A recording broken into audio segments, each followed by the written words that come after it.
बेबी रानी मौर्य जी का राजनीतिक इतिहास क्या है। जनता जरूर जानना चाहती है कि उत्तराखंड में क्या हुआ था कि 3 बार सीएम को बदला हुआ। रवि किशन जो भाजपा के सांसद हैं और तमाम दूसरे भाजपा के नेताओं को दलित जातियों से ताल्लुक रखने वाले लोगों के घर खाना खाते हुए खुद का फोटो ट्वीट करने की, सोशल मीडिया पर डालने की क्या जरूरत है? क्या ये शो ऑफ नहीं है? आपके कुछ बयान हैं जो बड़े वायरल हुए हैं बीते कुछ समय में। थाने में महिलाएं शाम को 5 बजे के बाद न जाएं तो अपने भाई के साथ जाएं, पति या पिता के साथ जाएं, देवर के या देवर के साथ जाएं, नहीं तो जाएं तो सुबह ही जाएं। आपने कहा कि मायावती ने जाटव समाज का भरोसा तोड़ा है। यही आरोप भाजपा पे भी लगते रहे, जिस पर आपने कहा कि भाजपा ने काम किया, जो मैंने सवाल वहां पे आपको फ्लोट किया था। बताएं मैम, पत्रकार आपसे पूछ रहे थे हाथरस कांड पे सवाल, आप उस इंटरव्यू पे के बीच में ही से उठ के चली गई और हाथरस कांड पे आपका जो जवाब उस दिन कभी ना पूरा हुआ, कभी ना रजिस्टर हुआ, मैं चाहता हूँ आज करें। नमस्ते, मेरा नाम सिद्धांत है और आप देख रहे हैं द लल्लन टॉप की चुनावी यात्रा में बेबी रानी मौर्य, जो भाजपा की उम्मीदवार हैं, उत्तराखंड की राज्यपाल रह चुकी हैं, आगरा ग्रामीण जो शेड्यूल कास्ट के लिए रिजर्व है। इस कैमरे के पीछे जहां मोहन है, उसके पीछे बहुत सारे मीडिया कर्मी और बाहर बहुत सारे समर्थक हैं। आपके ही नेता का इंटरव्यू है, इसलिए हल्ला अगर कम मचाएंगे तो इंटरव्यू थोड़ा अच्छे से हो पाएगा। और हाल फिलहाल में बेबी रानी जी भी एक आध इंटरव्यू से उठ के जा चुकी हैं, तो मुझे भी थोड़ी चिंता है कि बातचीत थोड़ी अच्छे से हो जाए। सिटिंग विधायक हेमलता दिवाकर जी की जगह आपको टिकट दिया गया। राज्यपाल थी आप उत्तराखंड की 2018 से 2021 सितंबर तक। 21 सितंबर। एक चर्चा तो बहुत होती है कि राज्यपाल से विधायकी का चुनाव कैसे, लेकिन उसके पहले यह चर्चा बहुत है कि बेबी रानी मौर्य जी का राजनीतिक इतिहास क्या है। पार्टी में कौन लेकर आया, मेयर किसने बनवाया। हर नेता को कोई ना कोई पार्टी में तो जरूर लेकर आता है ना मैम जी। बताएं क्या कहानी है। देखिए, राजनीति मेरे घर में बचपन से थी। अच्छा। मेरे पिता 2 बार चुनाव लड़ चुके थे, मेरे भाई भी 2 बार चुनाव लड़ चुके थे, तो फिर मैं उसी परिवार से आती हूँ, तो मेरा भी मन था कि मुझे राजनीति में आना चाहिए। बीजेपी के थे वो लोग? कांग्रेस, उस जमाने में तो कांग्रेस हुआ करती थी। ओके। 67 की बात बता रही हूँ, मेरे पिता 67 में चुनाव लड़े थे, फिर दोबारा वो लड़े थे 67 में या 68 में, पार्षद हुए थे आगरा नगर निगम के। और उसके बाद मेरे भाई भी रिपब्लिकन पार्टी से एमएलए का चुनाव लड़े थे। तो घर में एक राजनीतिक माहौल था और चर्चा भी होती थी, बातचीत भी करते थे हम सब भाई बहन बैठ के, कभी पिताजी भी करते थे। तो मन में एक ये भाव था कि हम भी बड़े होकर चुनाव लड़ेंगे एक बार, तो वो भावना मन में रही। इसके साथ मेरा परिवार जो था एक बस्ती में था। अच्छा। और बस मेरे पिता की जूते की फैक्ट्री थी। आसपास के माहौल में जितने भी लोग थे सब गरीब थे। हम ही लोग थोड़े खाते पीते कहलाते थे, संपन्न थे, खाते पीते कहलाते थे। मेरे पिता के खेत भी थे, तो जो भी खेत से राशन आता, मतलब गेहूं चावल जो भी आता था, वो पहले बस्ती में बंटता था, फिर हम लोग खाते थे उसे। और घर में कोई भी आता था तो वो बगैर भोजन किए नहीं जाता था। गरीब है तो इसे कपड़े दे दो, पैसे मांगने आए तो ये दे दो, मतलब किसी के घर आटा नहीं होता था तो आटा दे दो। तो ये बचपन से ही मेरे संस्कारों में आ गया, मेरी आदतों में शुमार हो गया। तो मैं देखते देखते एक समाज सेवा सी करने लगी। फिर शादी हुई, ससुराल में आई, तो यहाँ भी वही काम मेरा चालू रहा। फिर मेरे बच्चे थोड़े बड़े हुए तो मैंने अपने हस्बैंड से कहा कि मुझे भी एक बार चुनाव लड़ना है। बोलिए आप? हाँ, बोला हमने कि एक बार चुनाव हम लड़के देखेंगे। अच्छा। उन्होंने कहा ठीक है। वो भी बड़े खुले विचारों के, बैंक मैनेजर, पढ़े लिखे, मेरा बड़ा पढ़ा लिखा परिवार है ससुराल का। मेरे ससुर एसपी रहे, एसएसपी, मेरी मदर इन लॉ भी पढ़ी लिखी हैं। तो मेरे हस्बैंड ने कहा चुनाव लड़ना है तो लड़ ले, क्या मम्मी पापा से पूछ लो। मम्मी पापा से पूछा तो उन्होंने भी हाँ कर दी। तभी रिजर्व हुई थी आगरा की सीट महिला मेयर के लिए, तो घर से सहमति मिल गई दोनों तरफ से, पिता की भी और ससुर की भी, क्योंकि हम बेटियों के लिए तो दोनों परिवार की, पति की, सबकी सहमति चाहिए, तभी राजनीति में आगे आ सकती है। वो मेरे लिए ईश्वर की कृपा से दोनों ही परिवार मेरे लिए बड़े सपोर्टर थे। खासकर मेरे हस्बैंड बहुत सपोर्टर थे मेरे। उन्होंने मुझे बहुत सपोर्ट किया और मैं उन्हीं के कारण शायद आज यहाँ तक हूँ। पार्टी ने किस में सर पे हाथ रखा? पार्टी ने सर पे हाथ रखा, मैं तो बिल्कुल नहीं थी, सोच रही थी। और कांग्रेस परिवार की थी, मेरे पिता कांग्रेस ही थे पुराने पिता, लेकिन ससुर मेरे संघ से थे। तो अच्छा, ससुर आपके संग से थे? हाँ, तो फिर बीजेपी भी ढूंढ रही थी कि हमें मेयर प्रत्याशी चाहिए, तो उनकी ढूंढते ढूंढते नज़र हमारे ऊपर टिकी। तो फिर हमने भी अपनी तरफ से सोचा कि चुनाव लड़ने की बात करी जाए, बीजेपी से लड़ेंगे तो बीजेपी से। ये हमने निर्णय लिया, मैंने और मेरे हस्बैंड ने, कांग्रेस में नहीं जाएंगे। और राज्यपाल बनने की कहानी क्या है? आपने विधायकीय चुनाव भी लड़ा ही थे 1-2 बार। विधानसभा भी मैंने, एमएलए का चुनाव भी बीजेपी से लड़ा। मेरा जन्म बीजेपी से ही हुआ है, राजनीतिक जन्म। मेरे पिता के, वो मैं बता रही हूँ, मेरे पिता के एक दोस्त थे राजकुमार सामाजी, जो मुझे बेटी की तरह मानते थे और बहुत सपोर्ट किया उन्होंने मुझे, जिसके कारण मैं यहाँ तक पहुँची हूँ। आज तो वो दोनों ही नहीं है दुनिया में, लेकिन मैं उन्हीं के कारण राजनीति में आई हूँ। और आपके बेटे और बहू, मैंने पढ़ा कहीं कि यूएस में रहते हैं मूलतः। वो आ गए हैं इधर भी यहाँ पे हैं चुनाव के समय? वो नहीं, शिफ्ट हो वो गए? हाँ, वो मैं गवर्नर हुई तो मैं वही थी। जो आप पूछ रहे हैं ना गवर्नर का क्या कहानी है, मुझे तो मालूम नहीं था कि पार्टी क्या कर रही है। आप यूएस में थी उस समय? मैं यूएस में थी बेटे के पास। बेटा आया नहीं था 3-4 साल से। ओके। तो मैंने कहा हम मिलके आते हैं, आकर लोकसभा की टिकट मांगेंगे 19 में जो चुनाव होना। अच्छा, ये प्लान था आपका कि वहां से आएंगे लोकसभा के लिए टिकट मांगेंगे? हाँ, तैयारी करेंगे फिर टिकट मांगेंगे। तो वहाँ रहते रहते ही गवर्नर बना दिया पार्टी ने हमें। जब एक दिन पीएमओ से फोन आया तो मैं खुद भी चौंक गई। मन के पीएमओ से फोन, और मैसेज भी था कि आप जब फ्री हो तो बात कर लें। तो बात की तो यही कहा गया कि प्रधानमंत्री जी आपसे बात करना चाहते थे, अब आप इंडिया आ जाइए तब बात करिए, प्रधानमंत्री जी आपसे बात करना चाहते हैं। और संजोग कुछ ऐसा बना कि जिस दिन की मेरी रिटर्न टिकट थी उसी दिन इन्होंने मुझे गवर्नर घोषित कर दिया। अच्छा, आते ही तो मतलब मैं प्लेन में ही थी। मैं बस एयरपोर्ट पहुंची हूँ कि मुझे पता चला कि मैं उत्तराखंड की गवर्नर बन गई। फिर बस वही कहानी है। फिर बेटा मुझे आया बधाई देने, तो तब कुछ वीजा का चक्कर भी चल रहा था, उसका 1 साल तक वीजा नहीं हो पाया। फिर उसने कहा मम्मी अब हम नहीं जाएंगे अमेरिका, अब हम नहीं जाएंगे। आप उत्तराखंड वैसे समय पहुंची हैं बीवी रानी जी जिस समय उत्तराखंड बेहद संगीन पॉलिटिकल टर्मोइल से गुजरा। 1, 2, 3 बार सीएम बदले, त्रिवेंद्र सिंह रावत से तीरथ सिंह रावत, फिर पुष्कर सिंह धामी आ गए जो अब इनकम्बेंट है, चुनाव लड़ रहे हैं। उनकी सरकार, उनके सामने भी अपना चुनाव बचाने की चुनौतियां हैं। राज्यपाल है, राज्यपाल के बारे में कहा जाता है मुख्यमंत्री को देखना वही है उसका काम। मुझे पता है कि आपकी पार्टी की क्या मजबूरियां हैं, मुझे नहीं पता, लेकिन जनता जरूर जानना चाहती है कि उत्तराखंड में क्या हुआ था कि 3 सीएम बदल दिए गए, मतलब 3 बार सीएम को बदला हुआ। देखिए, ये तो पार्टी का निर्णय है, शीर्ष नेतृत्व का निर्णय है, उसमें मैं कुछ नहीं कहूँगी। आपको जानकारी लोगिन होगी? नहीं, जानकारी हमें, गवर्नर को क्या जानकारी होती है।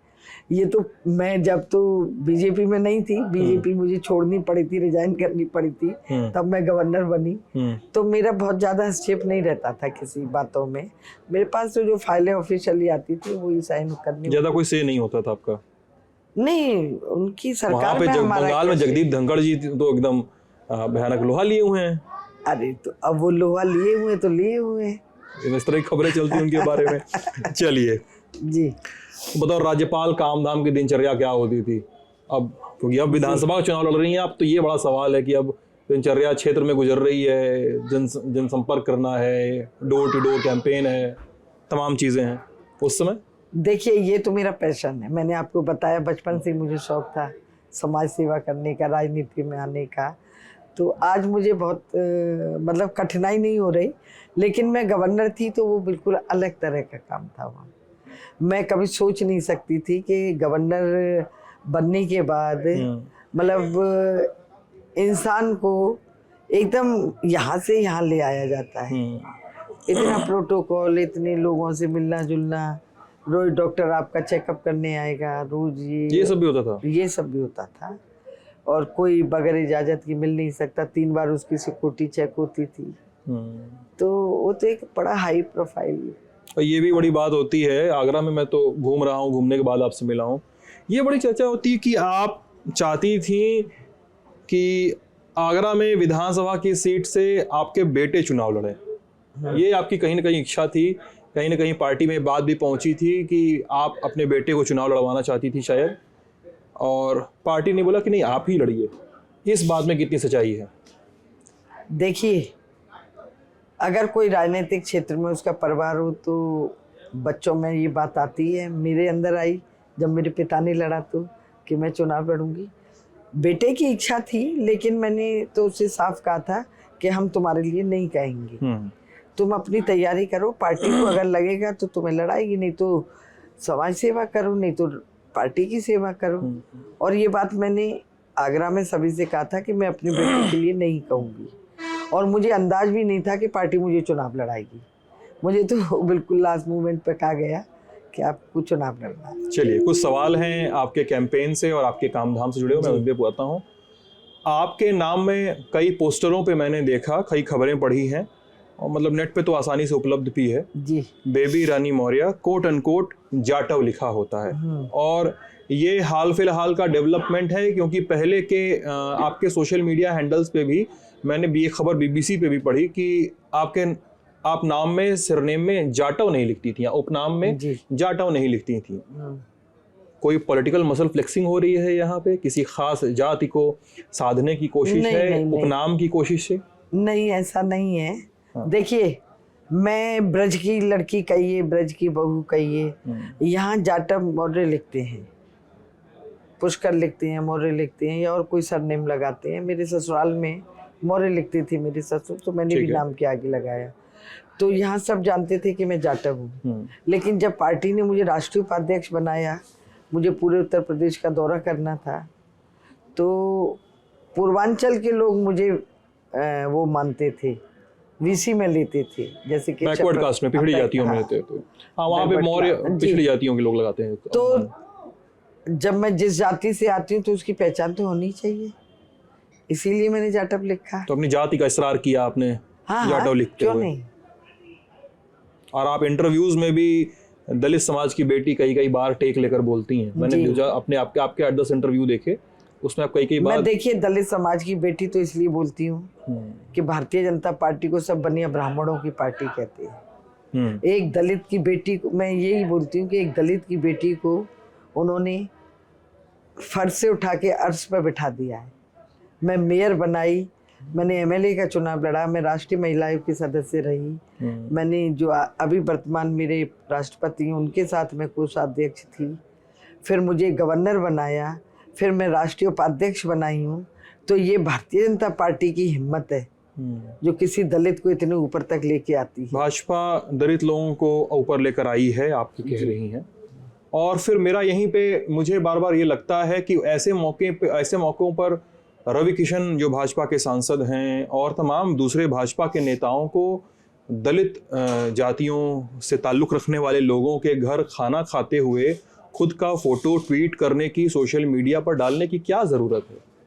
क्या ये मेरे हिसाब से, मैं पर्सनली कहूँ तो मैं किसी भी जाति समाज के किसी भी वर्ग को उसके संवैधानिक हक की वकालत देने की बात करूँगा, लेकिन क्या ये शो ऑफ नहीं है? दलित के यहाँ हमने खाना खाया और फिर हमने खाना खाते हुए, कौर तोड़ते हुए या थाली में खाना परोसते हुए हमें ये करने की जरूरत पड़ती है जब हमारी पार्टी के नेता कह रहे हैं कि हमारी सरकार ने, भाजपा की सरकार ने दलित समाज के लिए काम किया। आप इस पूरे वक्फे को, इस पूरे माहौल को कैसे देखती हैं? देखिए, मैं इस पूरे जो माहौल के आपने बताया मुझे, मेरा थोड़ा सा सोच इसमें अलग है। एक तो मोदी जी ने कही है या योगी जी ने, मतलब प्रधानमंत्री जी ने और मुख्यमंत्री जी ने बिना जाति भेदभाव के काम किए सबके लिए।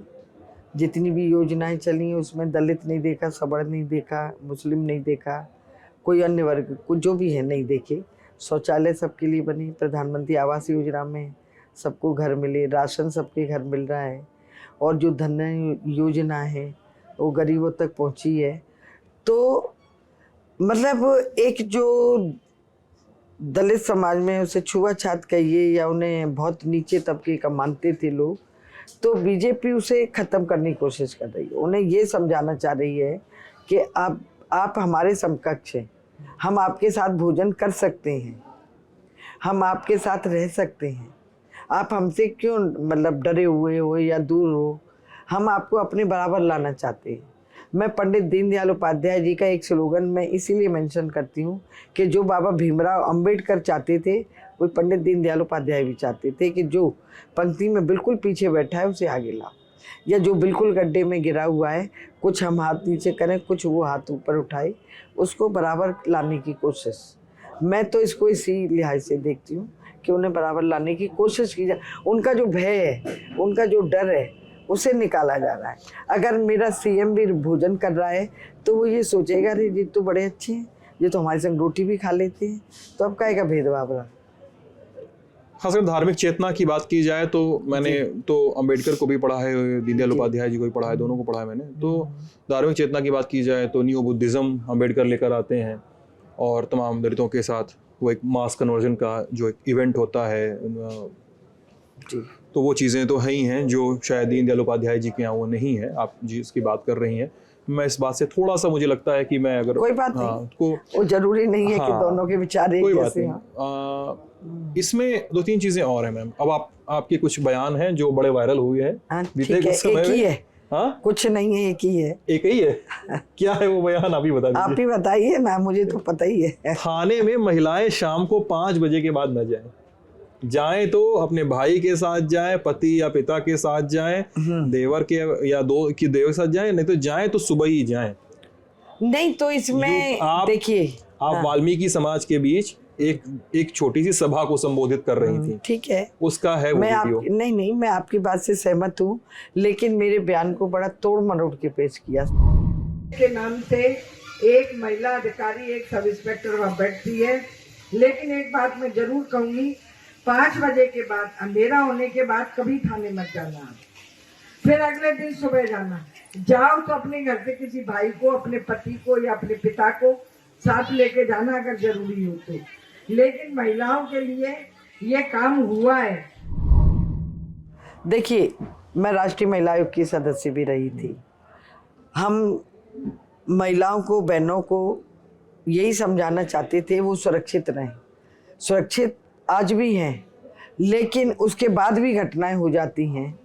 मैं गोरखपुर में ही थी, वहाँ भी कुछ घटना हुई थी उस समय, तो मैंने उस माहौल से बचाने के लिए कहा था, ना कि ये कहा था कि आप थाने में जाएं तो भाई कोई महिला अनपढ़ है, कोई बच्ची अनपढ़ है, कोई हिम्मत नहीं कर पाएगी तो उसे किसी के साथ जाना चाहिए कि नहीं जाना चाहिए। मैंने पुलिस का भय नहीं दिखाया था उन्हें, मैंने उनकी सुरक्षा की खातिर कि वो अपनी बात को पुलिस के सामने रख सके, तो केवल वो वाली बात। आपने जो संबंध गिनाए थे वो पुरुषों के ही संबंध थे, भाई हो, पिता हो, तो किसके साथ जाएगी? अगर अनमैरिड है लड़की तो अपने भाई या पिता के साथ जाएगी ना, इसमें क्या बात है? क्या किसी महिला के साथ नहीं जा सकती? अभी ग्रामीण अंचल में आप देखिए जाके, कोई महिला हमारी हिम्मत कर सकती है कि हम थाने जाके अपनी कोई भी बात हो, कुछ भी हो जाए, वहाँ उसकी गाय भैंसी, मतलब आपका कहने मतलब है शाम 5 बजे के पहले महिलाओं की बात थाने में समझी जाती है, शाम 5 बजे के बाद नहीं समझी जाती है, इसलिए किसी के साथ जाना चाहिए? बिल्कुल जाना है, वो अपनी बात को कह तो पाए, कोई साथ होता है तो जरा हिम्मत रहती है। अकेले में उसको क्या कह पाए, बात नहीं कह पाए, कोई लिखा पढ़ी करनी है, अनपढ़ है, तो केवल मेरा इंटेंशन वो था। मैं किसी अपने प्रशासन पे उंगली नहीं उठा रही थी, मैं अपने जो पुलिस प्रशासन है उस पे उंगली नहीं उठा रही थी, उसको थोड़ा सा उसको ट्विस्ट करके पेश किया गया। बिल्कुल। अभी मैं आपका एक इंटरव्यू देख रहा था, उसमें आपने कहा है, क्योंकि अभी जातियों की बात हो रही थी, आपने इंटरव्यू में कहा कि मायावती ने जाटव समाज का भरोसा तोड़ा है। जी, एबीपी न्यूज़ का शायद इंटरव्यू था। हाँ। आपने कहा कि मायावती ने जाटव समाज का भरोसा तोड़ा है, और मेरे यहाँ पे 2 सवाल है, मैं क्लब कर दे रहा हूँ ताकि आप जवाब दे लें, और मैं चाहता हूँ कि आप बताएं कि क्या मायावती ने ऐसा क्या किया, और दूसरा यही आरोप भाजपा पे भी लगते रहे जिस पर आपने कहा कि भाजपा ने काम किया, जो मैंने सवाल वहाँ पे आपको फ्लोट किया था, बताएं मैम। देखिए, मेरा जाटव समाज, मैं जाटव समाज से आती हूँ तो मैं अपना समाज की बात करूँगी पहले। उनको जो अपेक्षाएं थी वो उस पर खरी नहीं उतरी। मैं तो आगरा की बात करती हूँ, आगरा में कोई ऐसा नवीन काम नहीं हुआ। एब्सोल्यूट मेजॉरिटी में थी वो 5 साल, कुछ कर सकती थी। कोई ट्रेनिंग सेंटर ही खोल देती, कोई सुपर स्पेशलिटी हॉस्पिटल खोल देती, कोई बेटियों के लिए कोई 12th के बाद जो ट्रेनिंग सेंटर बनते हैं वो बन जाते। ऐसा कुछ भी नहीं हुआ। और वो समाज वैसे ही मतलब नीचे ही रहता है, जूते का काम करता है, बेचारे की उतनी आमदनी रहती है, वो अपने बच्चों को भी पढ़ाने की नहीं सोच सकता। तो जो समाज तुम्हारे साथ बिल्कुल आंखें बंद करके चल रहा है, तो उनके लिए कुछ तो होना चाहिए। वो क्या करे? वो आज बीच चौराहे पे जाके खड़ा हो गया, क्योंकि उन्हें लगता है कि बहन जी की शायद सरकार आएगी, नहीं आएगी, हम कहाँ जाएं। इसलिए वो हमसे भी जुड़ रहा है, पार्टी से भी जुड़ रहा है। एक तो मैं यही बात कहूँगी। दूसरा, बीजेपी ने कभी भरोसा नहीं तोड़ा है दलितों का। ऐसा कोई काम आप मुझे बता दीजिए कि बीजेपी ने यहाँ भरोसा। नहीं, मैंने वही कहा कि दूसरी पार्टी के लोग भी आरोप लगाते हैं। आपने कहा कि काम किया है, आपने पहले ही कहा था, पहले पिछले सवाल में कहा। मैं फिर कह रही हूँ जी, मोदी जी की सोच सोचिए, हम लोग सोच भी नहीं सकते थे। उन्होंने कहाँ से शुरुआत की? स्वच्छता अभियान, योगा से, फिर महिलाओं के शौचालय होने चाहिए, उन्हें गैस सिलेंडर मिलने चाहिए। कोविड के कारण उनके कारोबार बिजनेस खत्म हो गया, तो राशन इतना मिले कि उनके बच्चे रोटी तो खा लें। तो हाँ, वो मतलब फिर वो भी बात हो ही जाती है मैम ना। जब हम फ्री सिलेंडर की बात करते हैं तो लोग बोलते हैं कि फ्री सिलेंडर लिए तो लिया, भरवाएं कैसे? वो महंगाई वाली जो पूरी बहस है, रोजगार वाली पूरी बहस है। पर अगर हमारी सरकार दोबारा फिर बनती है उत्तर प्रदेश में, तो बहुत सारी समस्याओं के समाधान होंगे। सरकार तो अभी भी है मैम, सरकार तो भी 3-4 साल, अब तो आचार संहिता लगी, उसके पहले तो लगी नहीं थी। काम तो हुए हैं। चलिए ठीक है, आपके दावे हैं। हाल फिलहाल एक इंटरव्यू आपका काफी चर्चा में रहा है। उस इंटरव्यू में एक पत्रकार आपसे पूछ रहे थे हाथरस कांड पे सवाल, आपने एक जवाब दिया। फिर उन्होंने पूछा कि पुलिस कर्मियों की ये कार्रवाई कितनी सही है, रात में लाश जला देना। मैं उसको मुझे बार बार ये कहने में एक बार मेरी ज़बान फंसती है कि अगर पुलिस रात के अंधेरे में, किसी भी राज्य की किसी भी सरकार की पुलिस हो, कोई पुलिस अगर रात के अंधेरे में अगर किसी की लाश को जला रही है, तो मैं उसे दाह संस्कार कहने में मेरी ज़बान फंसती है। दाह संस्कार का हिंदू धर्म में एक अलग महत्व है, किसी के लिए भी है, किसी की घर में किसी की मृत्यु हुई तो उसका एक अलग महत्व होता है। और आप उस इंटरव्यू के बीच में ही से उठ के चली गई। हाथरस कांड पे मैं चाहता हूं कि आपका क्या कहना है, क्योंकि आपकी पार्टी के बीच में से आपके गाजियाबाद के जो एमएलए हैं किशोर गुर्जर, उन्होंने राज्यपाल को ही खत लिखा था कि भाई इनको यहाँ पे एसएसपी के खिलाफ केस दर्ज करना चाहिए। ट्रांसफर हो गया, ये सब हुआ है, यहाँ पे कार्रवाइयाँ हुई हैं। लेकिन क्या इतना सेंसिटाइजेशन अधिकारियों में, क्योंकि आपके 2-3 बयान हैं। एक तो आपने जो 5 बजे के बाद वाली बात की ही, हाथरस वाले कांड में आपने कहा कि जो दोषी हुए उनको सजा हुई, और जिस वीडियो में आपने कही थी 5 बजे वाली बात, उसमें आपने आगे किसानों पर कहा है कि किसानों को खाद नहीं मिल रही है और अधिकारी उनको भरमा रहे हैं, उनको भ्रमित कर रहे हैं। तो और आपके पास किसी आगरा से किसान भाई का फोन आया था, आपने कहा था उसमें। तो एक तो अधिकारियों को लेकर मेरे ख्याल से आप राज्यपाल हैं, थोड़ा ज्यादा राज्यपाल रही हैं, थोड़ा ज्यादा एक बड़ी दृष्टि होगी आपके पास। और हाथरस कांड पे आपका जो जवाब उस दिन क्या कभी ना पूरा हुआ, कभी ना रजिस्टर हुआ, मैं चाहता हूं आज करें आप, अगर आप कर सकें। नहीं, देखिए, आप भी शालीनता से मेरे से सवाल पूछ रहे हैं ना। कोई बात नहीं, देखिए, एक तो तरीका अच्छा होना चाहिए। मैं बैठी थी एक मीटिंग में, और वो जब मैं आपको बार बार बता रही हूँ कि भैया दोषियों को सजा हो रही, जो कुछ उनको, जो भी हमारे मुख्यमंत्री ने उनको लिए घोषणा की होगी, अगर नहीं हुई है तो उसे पूरी कराएंगे। आप उसी बात को बार बार आपने कहा कि पॉलिटिसाइज कर रहे हैं, क्यों इतना पिंच कर रहे हो भाई? ये तरीका भी तो अच्छा नहीं होता है। नहीं, बताएं आप। नहीं, मैं उस पर आज भी कुछ नहीं कहूंगी। योगी जी ने जो किया है, मैं उनकी बात पर सहमत हूँ। उनके साथ अगर कुछ नहीं हुआ है, जैसे वो बताया गया मुझे, शायद नौकरी देने की बात है या कुछ और है, वो बात करेंगे हम अपने मुख्यमंत्री से और दिलवाएंगे उन्हें। एडमिनिस्ट्रेटिव फेलियर था हाथरस में मैम? हाँ जी, एडमिनिस्ट्रेटिव फेलियर था हाथरस में। अब देखिए, मैं उतनी गहराई में तो नहीं गई, हो सकता है आपकी बात सही हो। मैम, जनता मतलब सुनना चाहेगी कि बीजेपी की कि नहीं देखिए, उस पर खूब आंदोलन भी हुए। नहीं नहीं हमारे साथ नहीं, मेरी मैं बात सुन लीजिए मेरी सुनिए। बात ma'am, I am sorry to interrupt you. Agra की पहली महिला मेयर, जी उत्तराखंड की राज्यपाल रह चुकी बेबी रानी मौर्य, जो आगरा रूरल से सुरक्षित सीट से चुनाव लड़ रही हैं। मुझे लगता है कि लोग ये सुनना चाहेंगे कि बीजेपी की एक बड़ी महिला नेता, यूपी की, खासकर ब्रज क्षेत्र की भी, वो हाथरस कांड पे क्या सोचती हैं। आप अगर ये कहीं कि आपको नहीं कहना, जो कार्रवाई हुई तो ठीक है, वो नहीं वो अलग। देखिए, जो हुआ होगा वो गलत ही हुआ। जैसा आप भी कह रहे थे कि दाह संस्कार होना चाहिए, जो पुलिस ने किया तो उनको योगी ने सजा तो दी, ऐसा नहीं होना चाहिए था और भविष्य में भी ऐसा नहीं होना चाहिए, मैं यही कहूँ। चलिए ठीक। और तो ये थी बेबी रानी मौर्य जी के साथ बातचीत। आपके यहाँ आपके ज़िले के एक और नेता हैं, उनको भी सांसद है लेकिन अब करहल गए हैं चुनाव लड़ने। अच्छा। तो आपके ज़िले में इधर भी काफ़ी हो रहा है कि थोड़ा सा ऊंचाई से लोग आके फिर से एक बार ज़मीन पे गुथे हुए हैं। तो ये बातचीत थी बेबी रानी मौर्य जी के साथ। आपको ये बातचीत कैसी लगी हम ज़रूर जानना चाहते हैं। वीडियो के कमेंट सेक्शन में लिख कर बताइएगा। अपना ख्याल ज़रूर रखिएगा। बहुत बहुत शुक्रिया।